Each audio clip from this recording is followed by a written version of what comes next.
I'd like to welcome you to the fourth podcast in our series of podcasts here at the Healing American Healthcare Coalition. And our last podcast was so popular that we thought it would be a good idea to update the data for the OECD nations at year's end. So I'm very happy to have invited back my co-host, John Dalton, to join us once again. And for those of you who are not familiar with John's extensive and successful background, let me share a little bit of what John has accomplished in his career. John is a senior advisor emeritus at the Bessler Group, and he's the executive director of our Healing American Healthcare Coalition. He's also the former chapter president and national board member for the Health Finance Management Association. And he was honored in 2001 with the Morgan Award for the association for lifetime achievement in healthcare financial management. He also serves on the financial committee at Children's Specialized Hospital and was named the Hospital Trustee of the Year in 2017 by the New Jersey Hospital Association. So it's my great pleasure once again to introduce my friend and colleague, John Dalton. Thank you, Ed, for the glowing introduction. We've just finished our first year of publishing the 3-minute read, covering issues of interest to busy physicians and other clinicians, where we twice a month summarize articles that are relevant and of interest. And of course, in 2020, the predominant interest was dealing with the pandemic. So although we also talked about things like universal health care and physician burnout and some of those other issues, most of what we covered in the 20 issues that we published in 2020 related to the pandemic. A lot of our focus was on member nations of the Organization of Economic Cooperation and Development, those 37 countries that constitute the developed world, but we also looked at other countries as we dealt with the surging coronavirus as it moved through the world. This is kind of year-end recap and reflection on what worked, what didn't work, who did well, who did not well. And our general theme is what countries best protected their residents. So let's start by looking at some of the timeline of the pandemic, and then we'll go into what the various countries did. Back in December 2019, a lot of the epidemiologists and public health officers were seeing some online chatter about a very strange and mysterious pneumonia-type disease that was emanating in Wuhan, China. As we know, by January 9th, 2020, the World Health Organization announced this disease and that it was emanating from Wuhan, China. So that was formal recognition of the novel coronavirus. On January 21st, a Washington state resident who was returning from Wuhan tested positive for COVID-19. He was the first American to be tested positive for the disease, although looking back, there's a great deal of evidence that in December 2019, the coronavirus already was hitting folks here in the United States. The Centers for Disease Control and Prevention, the CDC, then deployed a team to help investigating what was going on in Washington. On January 30th, the World Health Organization declared a public health emergency, and we here in the US followed on February 3rd. By March 11th, the World Health Organization declared COVID-19 a pandemic, a global pandemic, and the US followed with the declaration of a national emergency on March 13th. So we were deep into it at that point in time, and as you know, New Jersey shut down shortly thereafter, New York metro area, et cetera. So fast forward to the end of the year, and by year end, more than 20 million confirmed cases in America and 346,000 deaths from COVID-19. Just an unprecedented, basically slaughter from the disease.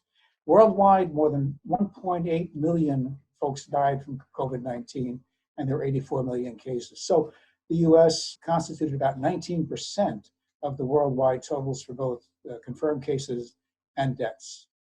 So our review here focuses primarily on the 37 member nations of the OECD, but we also look at other countries and how well or ill they did in protecting their residents from the infection. The conclusion identifies those countries that during the course of 2020, this unprecedented year, have done the best job of protecting their residents. So let's start by looking at where we were mid-year.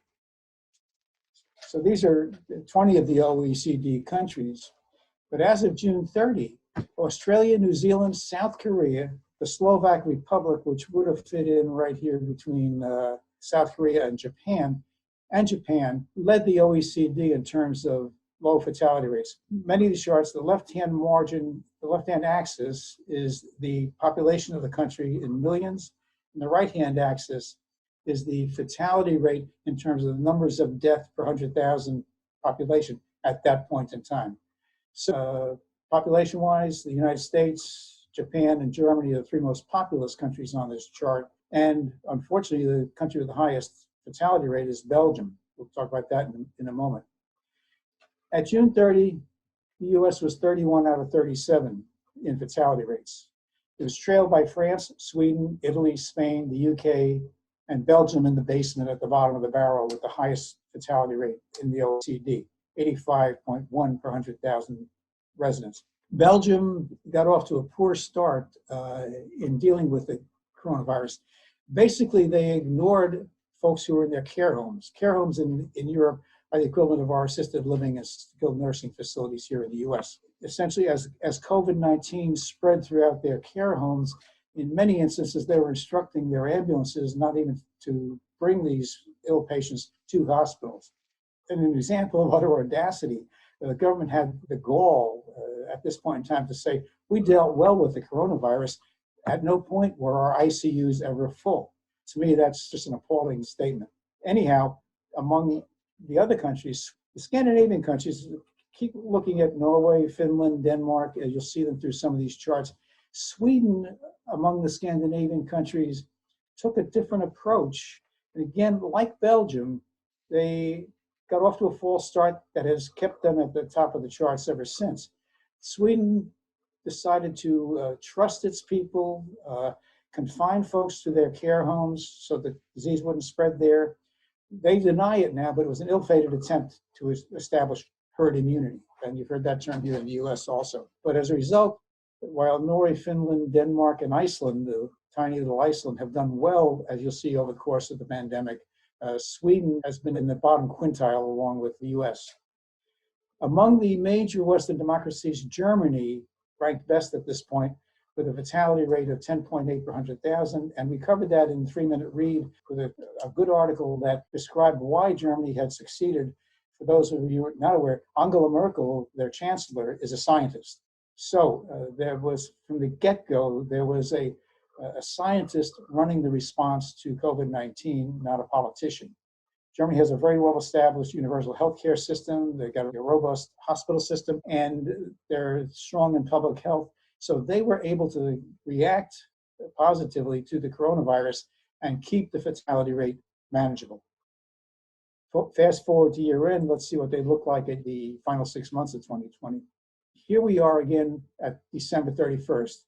And if you look at the left-hand side of the chart, once again, New Zealand, South Korea, Japan, and Australia doing well, although Australia moved from first place to fourth place. What you don't see here is the Slovak Republic, and we'll get to them on the next slide. They had a big spike in the fall. On the right-hand side again, the US still is 31st out of 37, and in this case, trailed by Spain, the Czech Republic, UK, Italy, Slovenia, and Belgium. Belgium's still at the top of the chart with a fatality rate of about 170 per 100,000. Keep that 170 in mind, because when we look at some of the state data for the US, we'll remind you of that number. Even Germany was hit hard by a fall surge, and here they are in 14th place with a fatality rate of 40.2 per thousand, just ahead of Canada. So here in this middle part of the chart, you've got several countries that are doing a reasonably good job. I'd give them a B or a B minus if I were a college professor, squashing coronavirus. Ireland is also here, my home country. So here, if we look just at Europe, the European members of the OECD, here's Norway with best in class. Their fatality rate at year end was 8.2 per 100,000, the lowest in Europe. At June 30, it was the Slovak Republic that was the lowest in Europe. So what happened? One of the things we looked at was Central Europe, because when I did an update in November, it was clear that something had happened on the European continent. Here's the 11 weeks between September 20th, when I wrote an article for Garden State Focus, and November 30th when they did the Part 3 article. Those are two publishers' deadlines, so that's why you see the 11 weeks here. In many of the major European countries, this is what you call a spike. Slovakia, you can't really see the spike, but there's where Slovakia was at the Slovak Republic at June 30, and here they are at December 31. Still reasonably under control, but it's a 20 times increase in the fatality rate between June 30 and November 30, that 5-month period. The Czech Republic, that's a 15 times increase. Even Switzerland, which has a very robust healthcare system, strong public health, saw an increase.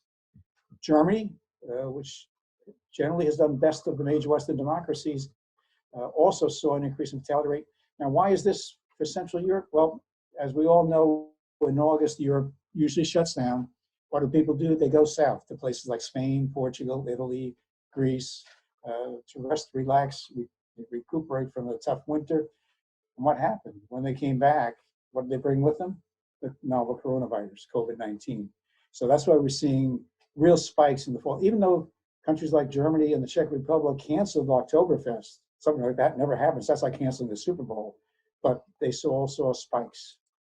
Then I looked at Northern Europe between June 30 and 12/31. Northern Europe would be the 5 Scandinavian countries, Norway, Iceland, Finland, Denmark, Sweden, and the 3 Baltic states, Latvia, Lithuania, and Estonia. So we're seeing some of the same kind of fall surges. But again, Norway, Iceland, Finland, Iceland's small, only 350,000 people. But Norway, Iceland, and Finland have done a very fine job of controlling the coronavirus. On the far right, Lithuania has had a major spike, as has Latvia, and of course, there's Sweden as the outlier. And incredibly, Sweden's leaders claim success, like Belgium's did, in combating the pandemic, and they blame their high death rate on poor elder care and not their misguided attempt to achieve herd immunity. Actually, the Minister of Health denies that they were trying to build herd immunity. We also looked at the Commonwealth Fund data. Ed, did you want to comment on that? You follow the Commonwealth Fund quite closely. For the last 30 years, the Commonwealth Fund has looked at the same 11 high-income countries with respect to their quality of care.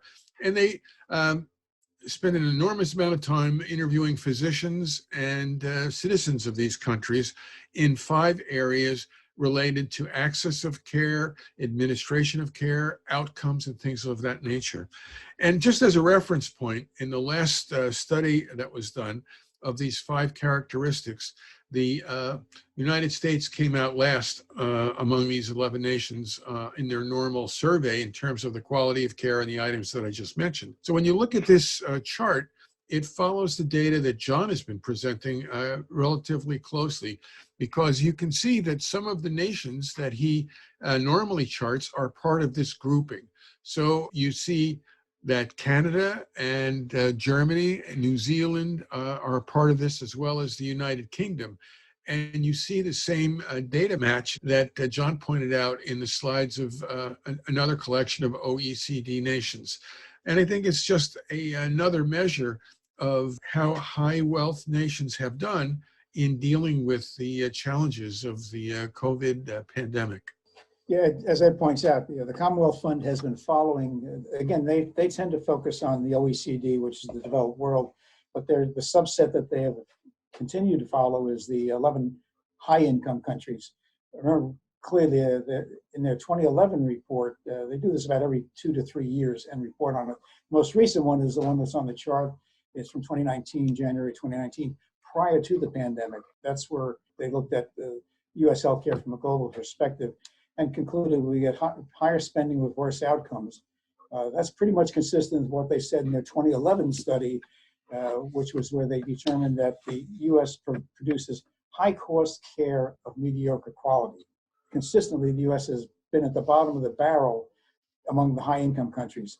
Refreshingly, here we're next to last. The UK actually has exceeded us in not protecting their population well from the coronavirus. But looking at the chart, here again, you've got the New Zealand and Australia doing a good job. Although, as I mentioned earlier, Australia did see a bit of a spike in August and September in New South Wales. And again, it's a lesson in terms of what happens when the politics take over public health. Australia's initial response governmentally was very strong, like New Zealand's, not quite as successful as New Zealand's, but as they flattened the curve, New South Wales, which with a conservative government, started to loosen up restrictions much more so than the rest of the country. Now, there's two major cities in Australia, Sydney and Melbourne in New South Wales, both about 5 million people with a metropolitan area around them. Melbourne was showing a huge spike, and they actually ended up having to shut down the entire province and close borders until they got it back under control again. Here again, we see Germany and our near north neighbor Canada getting a B minus grade in terms of how they are dealing with the coronavirus. And then the chart starts to spike. Netherlands, Sweden, Switzerland, France, the US, and the UK. It reinforces the tale that we've been telling on some of the prior slides. So now let's drill down on US performance and look at some of our states over the course of the pandemic. And as all of us know, it was the New York metro area that got hit hardest first, along with Louisiana, with Mardi Gras. So here is where several of the states were at June 30, mid-year. And again, at the far right, it's Massachusetts, Connecticut, New York, New Jersey. And this is the only chart where you'll actually see New York City, because its high fatality rate was probably the highest in the world at this point, because it had been hit so hard. This is the only chart where you'll actually see the New York City on the chart. At that point, we had Illinois, Pennsylvania, Michigan. We're not far behind. Again, why? Well, Louisiana, we mentioned Mardi Gras. Everybody went to Mardi Gras. If you're on Bourbon Street for Mardi Gras, you likely brought the novel coronavirus home with you. But in the Northeast, during February, 2.2 million people returned from Europe through Kennedy, LaGuardia, and Newark airports. And what did they bring with them? COVID-19. So we saw from mid-March through early May, it was hell on wheels in the New York metro area. Our hospitals were overwhelmed. We all remember the hospital ship coming up the Hudson River. Fortunately, that never really had to be used, but then we were building surge facilities in the Javits Center and in Central Park to handle the overflow of patients. On the left side, you can see here that the Sun Belt states, Texas, California, Florida, Georgia, had not yet begun to show any real spike. I keep Washington on these charts because that's the state that first got hit with the coronavirus. You remember all the breaking news at that Kirkland, Washington nursing home. Washington has a very robust healthcare system and a strong commitment to public health. So I keep them on here as a reminder of what you can do when you're hit hard early. So next up, let's look at some of these same states at year end. So here we are, here's Washington at the left side of the chart. And now you're starting to see a lot of the Sun Belt states got hit during the summer with a surge. And so Florida, Texas, Arizona, are now showing significant increases in fatality rates. Still at the right-hand side of the chart are the northeastern states, and particularly New York metro area, with higher fatality rates. But what all of a sudden shows up on this chart? South Dakota, North Dakota. Why are they on the chart? Well, each year, the small town of Sturgis, South Dakota, population 7,000, hosts a motorcycle rally. This year, they refused to do the motorcycle rally. It ran from August 7th to 16th, and as usual, brought in about 500,000 visitors. Bars were full, folks were socializing without masks, and then they went home. Where'd they go home to? Places like Idaho, Montana, Minnesota, North and South Dakota, Iowa. And what did they bring with them? They brought the coronavirus. So here's Iowa showing a significant increase in fatality rates. Interestingly, I saw yesterday that North and South Dakota must have gotten the message because they are currently in the top 5 states in terms of rates of getting people vaccinated. So they are vaccinating their population. But meantime, they jumped right into the boat with us here in the Northeast in terms of high fatality rates. So do mitigation measures work? Here's clear proof that they do. We got hit hard early. Hospitalizations peaked from mid-March through early May. In March and April, if you were admitted to a hospital in the New York metropolitan area with COVID-19, there was a 25% likelihood that you would die from the disease.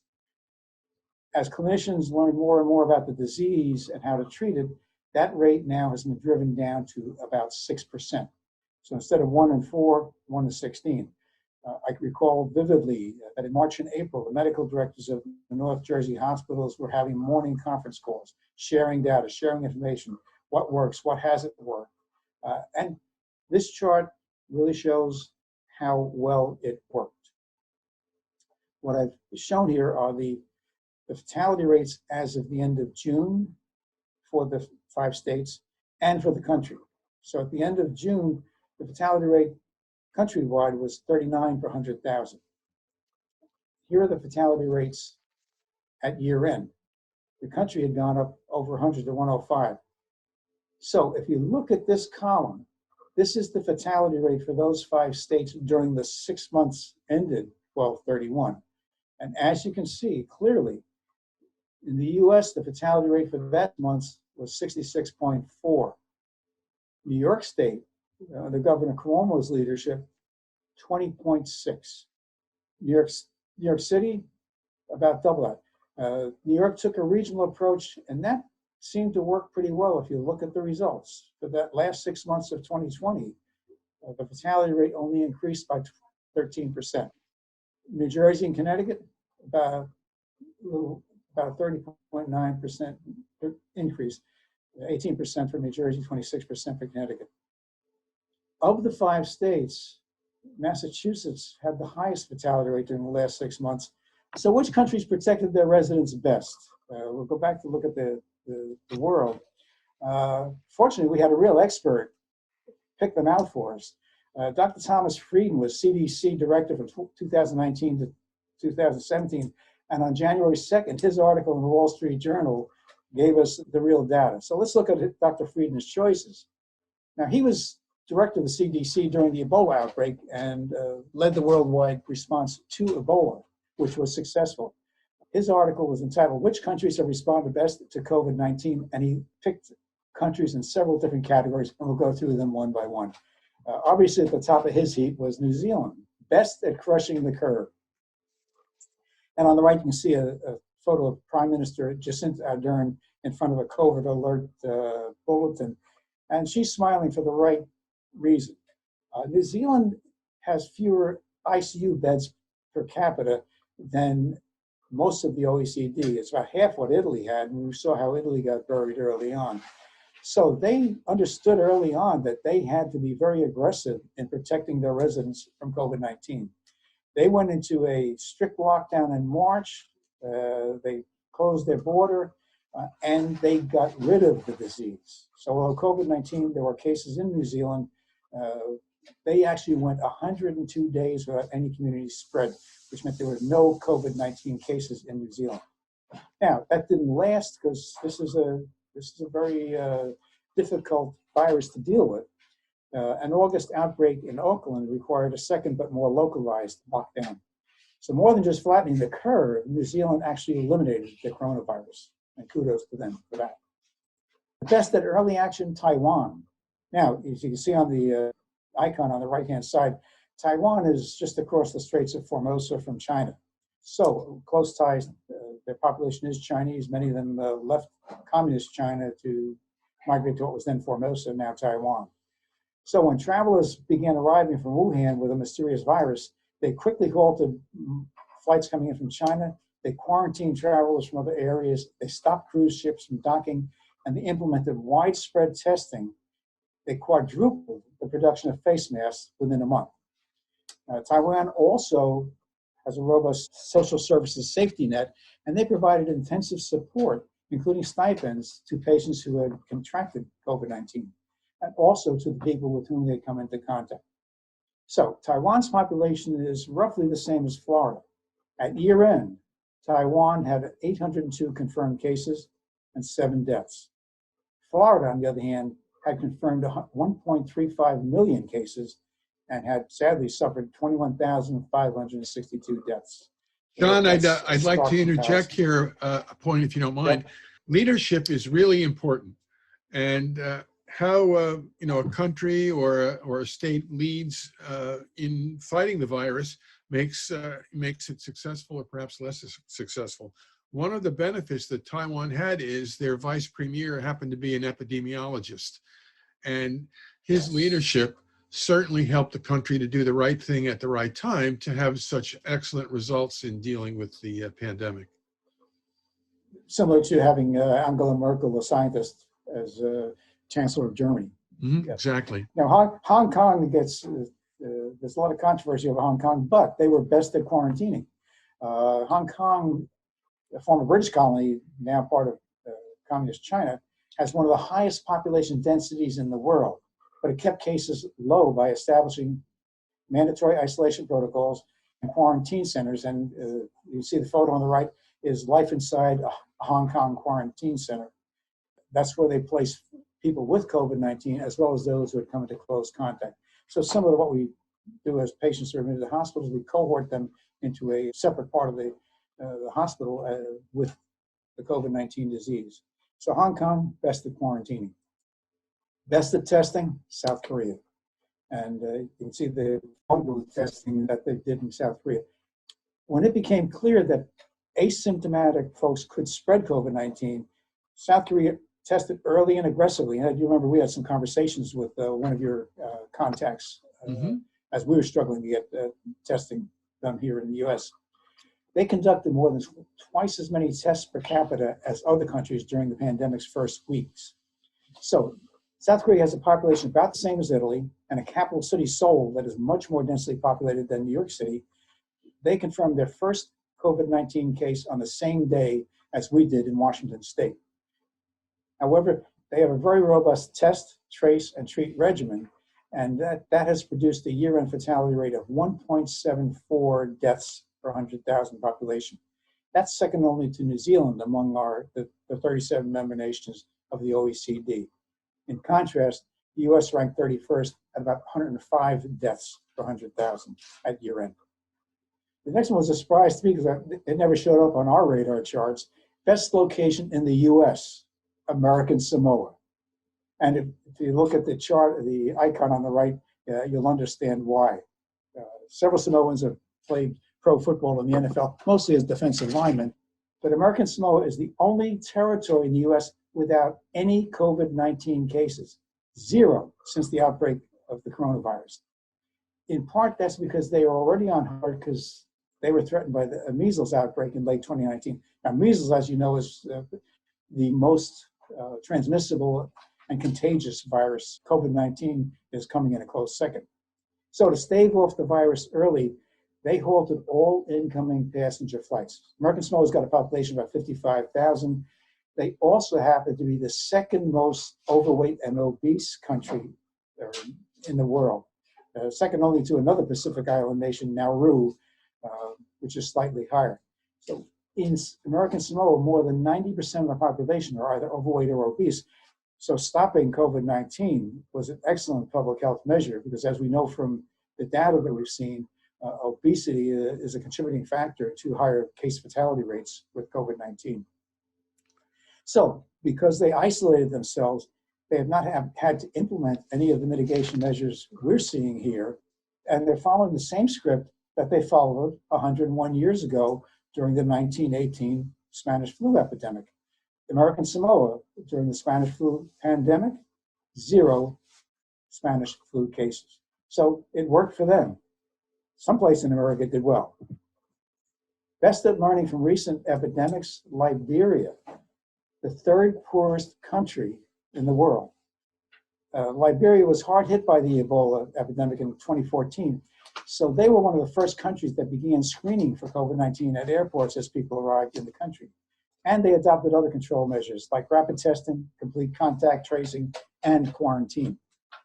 So many other countries in Africa, including Senegal and Uganda, which were on our radar screen, Liberia was not, also used their experiences from past disease outbreaks to implement swift, expert, and comprehensive responses, despite being among the poorest countries in the world.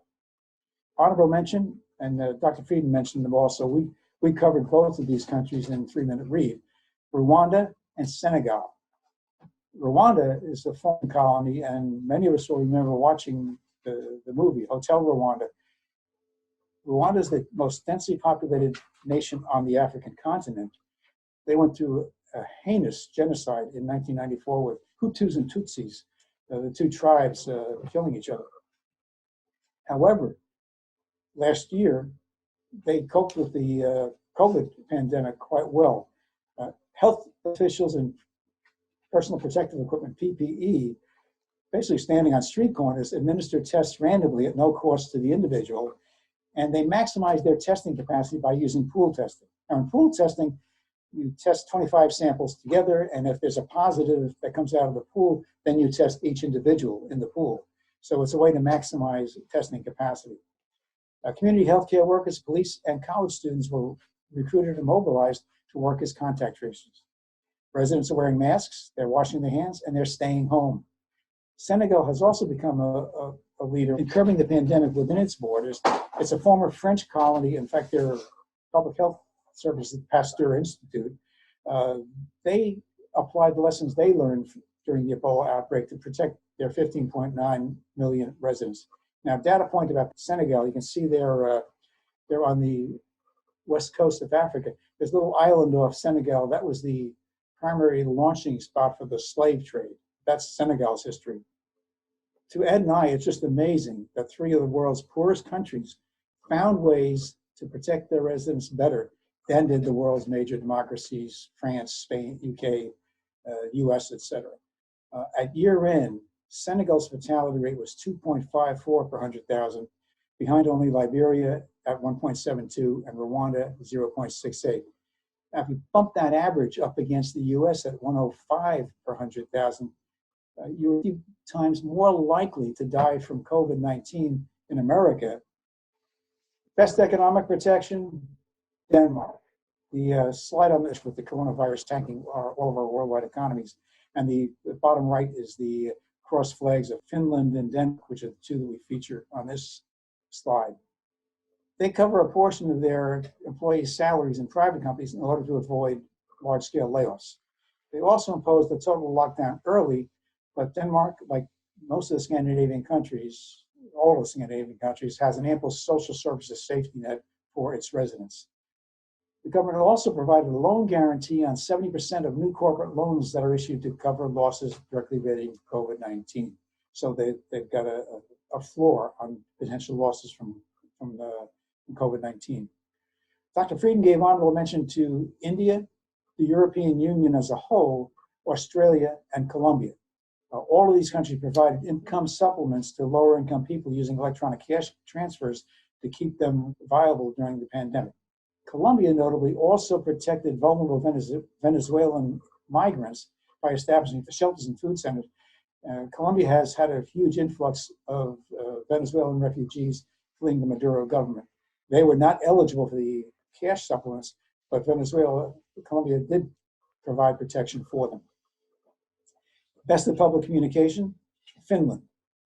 A few countries have fought rumors by sharing information. Finland has been especially good at it.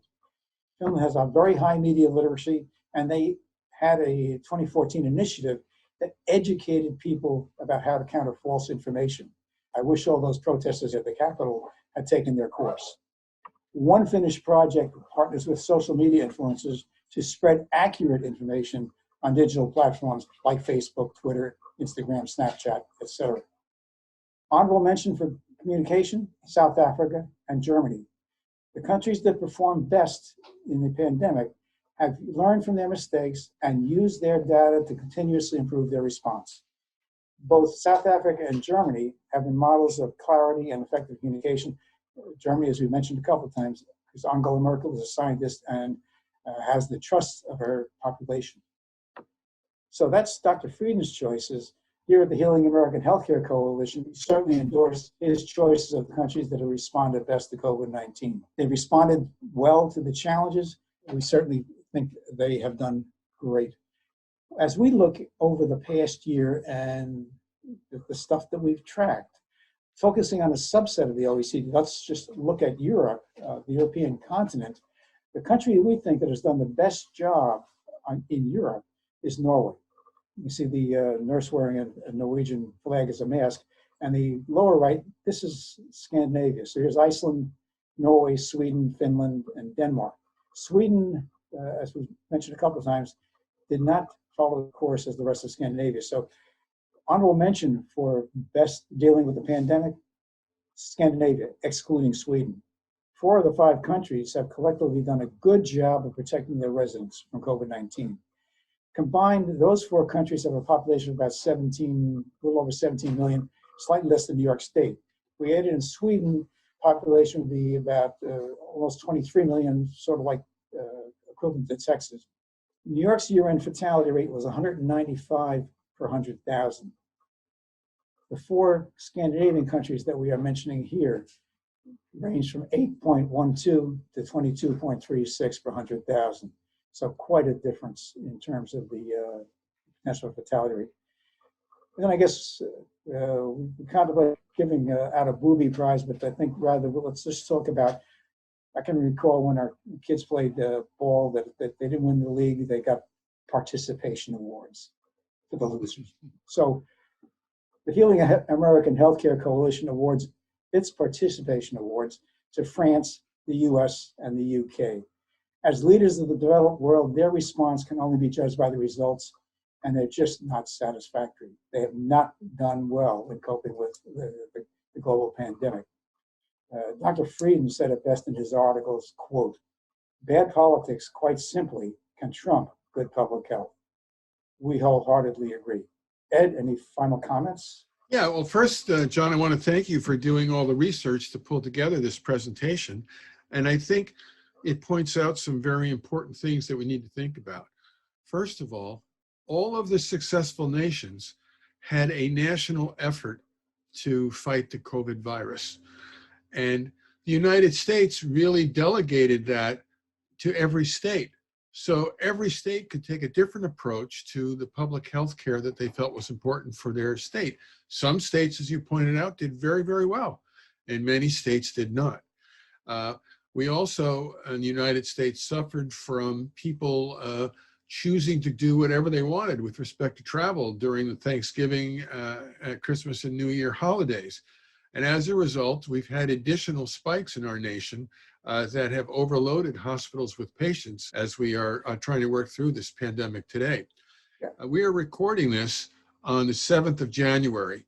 The data for last night is that 258,000 people became infected, and 3,900 of us died yesterday alone. That means we are generating 1 million infections in a little less than 4 days, every 4 days. And the numbers are expected to go up a little bit because of the Christmas and New Year's holidays. And we now have 128,000 people in hospitals in the United States. And it has been reported on the news, California is so overloaded with patients in Southern California that ambulances are being told not to bring patients to the ER who may not make it through treatment, which is a terrible place to be. So I think our hope at the Healing American Healthcare Coalition is that as the new administration comes into the White House, that they will work with the Congress and with state leaders to develop a better national plan for mitigation. And they will expand the effort to immunize our population against the virus so that we can return near to normal at some time during 2021. So with that, I just want to thank everyone for listening today. Thank you again, John, for all of your hard work. The next slide that we put up tells you how to contact John, and also gives you a link where you can text us to join the Healing American Healthcare Coalition. Want you all to stay well, stay tuned in, and join us on our next podcast, which you'll be able to get to in about a week. Take care and be well.